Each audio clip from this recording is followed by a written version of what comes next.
బంధాలు అనుబంధాలు. ఎక్కడున్నాయి బంధాలు, మరెక్కడున్నాయి అనుబంధాలు? తలచి తలచి చూసినా కానరావు, వెతకి వెతకి చూసినా బోధపడవు. మనిషికి మనిషికి మధ్య ఎంతో అంతరం. ఎవరి పని వారిదే, ఎవరి స్వార్థం వారిదే, ఎవరి జీవితం వారిదే. భార్యాభర్తల బంధం అంటే ఒక తమాషా బంధంగా తయారైంది నేటి కాలంలో.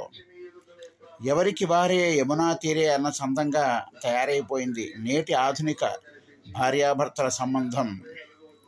సరి అయిన పలకరింపులు లేవు, ఆత్మీయత అనురాగాలు అసలే లేవు. ఒకరినొకరు గౌరవించుకోవటం అసలు లేనే లేదు. డబ్బు సంబంధాలు తప్ప నిజమైన ప్రేమలు ఎక్కడా కానరావటం లేదు. పని ఉంటేనే పలకరింపులు అన్న చందంగా ఉంది మన కుటుంబ వ్యవస్థ. ఏకాకి జీవితాలు, సమయం లేని వ్యవహారాలు, ఇంకెక్కడ పలకరింపులు, ఆత్మీయతలు? ఇదంతా ఒక జగన్నాటకం. నేటి ఆధునిక యుగంలో నిద్ర లేచింది మొదలు ఉరుకులు పరుగుల జీవితాలు, ఉద్యోగాలు, వ్యాపారాలు, రకరకాల వ్యవహారాలు. ఈ వ్యవహారాలతో మనిషి తిండి నిద్ర కూడా మానివేసి పని పని అంటూ పరుగులు తీయాల్సి వస్తుంది నేటి ఆధునిక యుగంలో. ఇక బంధాల మాట ఒక అబద్ధం అనే చెప్పాలి. ఎందుకంటే నిజమైన బంధాలు నేడు లేనే లేవు. నిజమైన ప్రేమలు అసలే లేవు.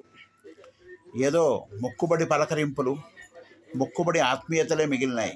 అది నేటి జీవితం. ఇటువంటి క్లిష్ట పరిస్థితి నుంచి బయటపడాలి. దేవుడిచ్చిన నిజమైన బంధాలని జాగ్రత్తగా కాపాడుకోవాలి. డబ్బు అంటే నేరు కాకపోతే రేపైనా సంపాదించుకోవచ్చు, కానీ బంధాలని సంపాదించుకోవడం చాలా కష్టం. అందువల్ల నిజమైన బంధాలని ఎప్పటికీ వదులుకోకూడదు.